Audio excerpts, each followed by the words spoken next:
Alright everyone, hello, Not Dead Yet back, and today we are discussing Megalobox 2, Episode 2. This was a good episode. I am interested, because this was a lot slower than Episode 1, which I kind of expected. I expected to be a little bit more establishing, figuring out kind of what's going on. There's a lot of imagery here. I really like the new opening. It is very different from Season 1's opening. Season 1's opening is very pumped up, like, I listen to it when I go for a run. This one's a lot more subdued, which reminds me of a lot of various Ashitano Joe openings, and the way that it was actually framed, kind of not still images, but like silhouettes. The colored silhouettes is very reminiscent of the anime opening Glory of Pain from Ashitano Joe 2, which was the first opening, so you love to see callbacks like that. They actually used footage from the original Megalobox season to really call back to everything that's happened, and that's really cool. A lot of imagery too, with the whole Spanish and Spanish culture imagery, and you love to see that. That's really cool. I really like the aesthetic, and it really leans into kind of everything I said about Carlos Rivera in the previous episode of this series here. But I don't know how I feel about comparing Chief to Carlos. He is very different personality-wise from what I see. I'll keep an eye on him as things go on, but by and large, they seem to be two completely different characters, and one not necessarily being a fill-in for the other. Which is cool. I really like Chief's personality so far. I like the fact that he is kind of more calm and calculating and diplomatic, as we see when the rich people come and try and take away the theme park from the immigrants, which is another really interesting thing, because that theme park reminds me a lot of the kind of underground boxing matches kind of show that Joe from A&J would go to near the end of Season 1 of Ashitano Joe. So that seems like to be maybe a minor callback to that. I'm pretty sure that's non-canon, however. It's only canon to the anime. But it's still really fun. I really enjoyed that part. By the way, if you're watching Ashitano Joe, do not watch all of Season 1. You'll definitely appreciate it. But yeah, so it seems to be maybe a callback to that. But I find it really interesting to have this basically be a similar setup to what Ashitano Joe, or not Ashitano, to what Megalobox 1 was, where it's like, we have to win this tournament or else, right? And what's really interesting is the whole theme of, like, the struggle of immigrants, because that was kind of touched upon in Season 1, with Joe being some undocumented person, wanderer with no ID, but in Joe, which in the themes of Ashitano Joe really fits in, because Joe was an orphan who had no real past, and so, you know, having somebody with no ID and no real place to kind of trace him, no name, in Megalobox made sense. But here, this is completely new. They never really touch upon, like, people getting evicted or living in places that they shouldn't be in Ashitano Joe. This is purely expanding upon themes present in Megalobox, so I'm really excited to see where this goes. The characters seem really interesting. The kind of punk kid, who I've already forgotten his name, but you know, the punk kid. I don't think he has an Ashitano Joe counterpart, because they did have the punk kids in Ashitano Joe. However, the punk kids in Ashitano Joe are a lot more similar to the punk kids that Sachio would pal around with than really the punk kids from Megalobox 2. So he seems, again, this whole Megalobox 2 seems to be veering off and taking it an entirely new direction, which I am really excited for, although there are still some callbacks, I think, to what goes on in Ashitano Joe, like one of the times where Chief and Joe have a conversation saying, if you continue to fight like this, it will kill you.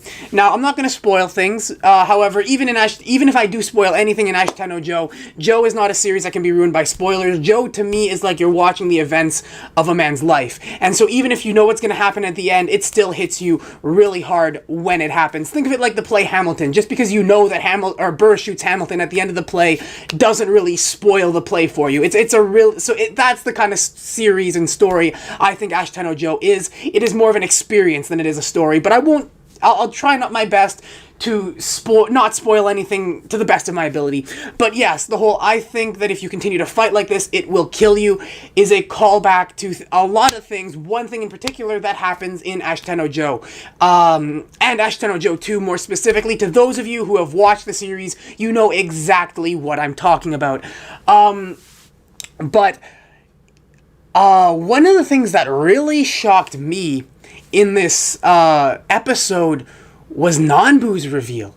Because sure, like he's always been kind of this vision in Joe's head, but you get to see him on his deathbed here, and the scene where he looks up and he's got his eye patch on, and then he's got the kind of eye that's cut out, that's healed over, and he's just missing an eye. That shocked me. I was like, oh my god, they showed that? And that's gotta be, there's gotta be some sort of symbolism there. If I think about it more, maybe I can find it, but off the top of my head, it may be just another way to symbolize Joe's guilt and longing for the past that he wants. Because remember when he gets conked out due to his, drug issues, and he's kind of hallucinating in bed, he sees Sachio and he tries to get up saying, they're waiting for me, I need to get going, they're waiting. And so maybe it's this desire to return to a better past. However, every time he looks into that past, he sees the scars of the things that he did haunt him. He can't really escape from that. That is just my own interpretation of it on the spot. Maybe I'll come up with a different one as I think about it more and as the episodes progress, but that is just kind of what I think. We also get a little bit of well, first of all, we get a confirmation that Nanbu is dead, and that Joe feels responsible for his death, but we also get a bit of a glimpse as to how Nanbu died. He was lying on his deathbed, and it seemed like he was bald. Did he get cancer or some form of terminal disease? And I think we also get a little bit of PTSD on the part of Joe, where they even say, you can't step back into the ring without gear, can you? And again, that's indicative of some very traumatic experiences and flashbacks of things that happened to him where, I just can't do that again.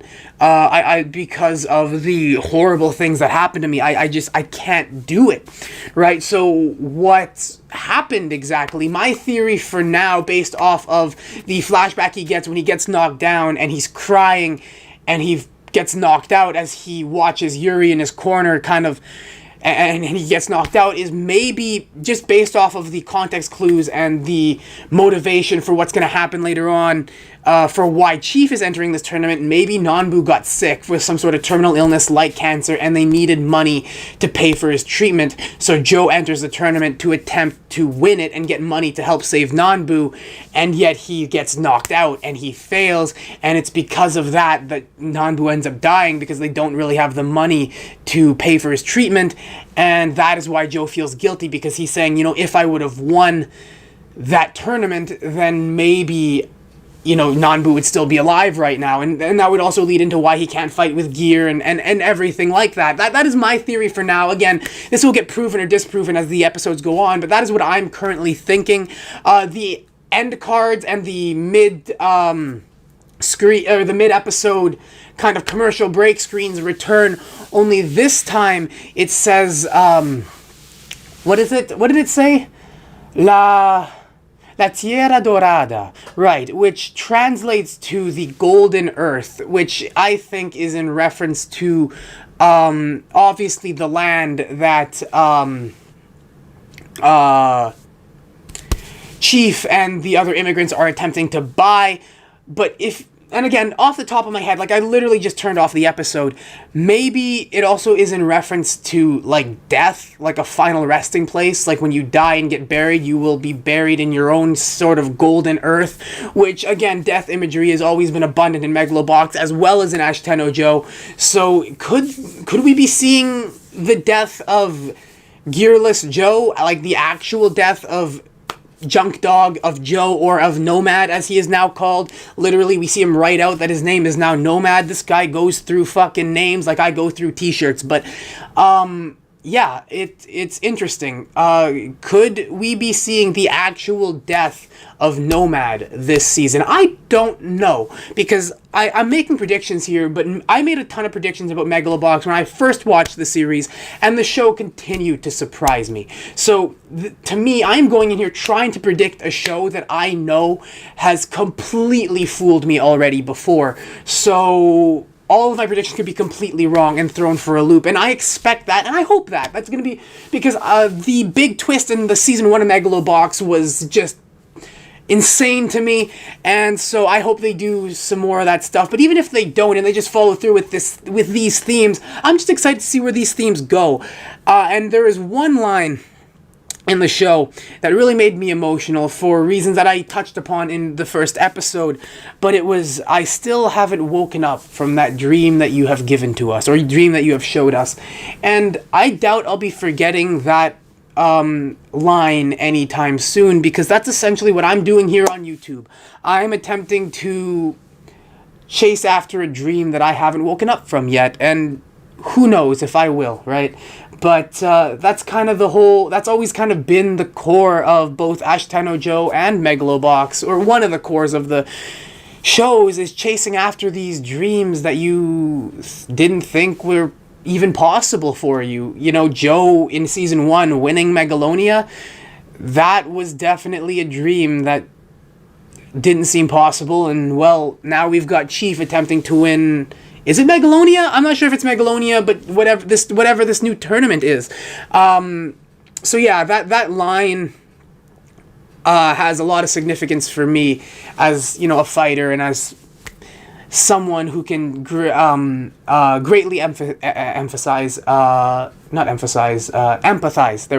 empathize with Joe in a lot of the stuff that he's going through. And one of the great things is we see Joe give up the drugs, which is great. You know, it would have been cool to see more of the struggle of the addiction, but I'm kind of glad, because I like Joe, to see him kick the habit. It's very akin to the way Danpei kicks his alcoholism the second he meets Joe in season 1 of Ashitano Joe. When Danpei originally meets Joe, he is an alcoholic, but after seeing Joe's potential as a boxer and wanting to train him, he kicks his alcoholism, which seems to be a similar thing to Joe with Chief. I'm not sure if Joe's going to step into the ring anymore. Joe may now be stepping back and taking the role as coach as opposed to actual fighter, which is really interesting, because Joe never really did that in Ashitano Joe. Joe was always the fighter. Sure, he helped train a few other people once the boxing club that him and Danpei opened up became more popular, but he was always the main person that we would see step into the ring. So I'm really excited to see that maybe Joe is no longer fighting anymore, which could have been the actual symbolism of the death of the wolf in episode 1. Not necessarily the death of the identity of Gearless Joe as a person, but Gearless Joe the fighter. So Joe the wolf can no longer fight and step into the ring, so he is buried, and now we have a different Joe who is a coach now, which could be really, really interesting. In terms of characters, we also have the sexy immigrant lady Marla. She seems really cool. I don't really have much to say about her, aside from she seems really cool.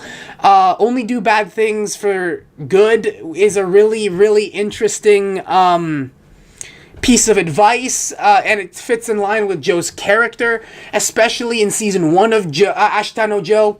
I'm talking about Joe's character in Ashitano Joe, by the way. I will be referring to Joe from Ashitano Joe as Joe, and Joe from Megalobox as either Junk Dog or Gearless Joe or Nomad.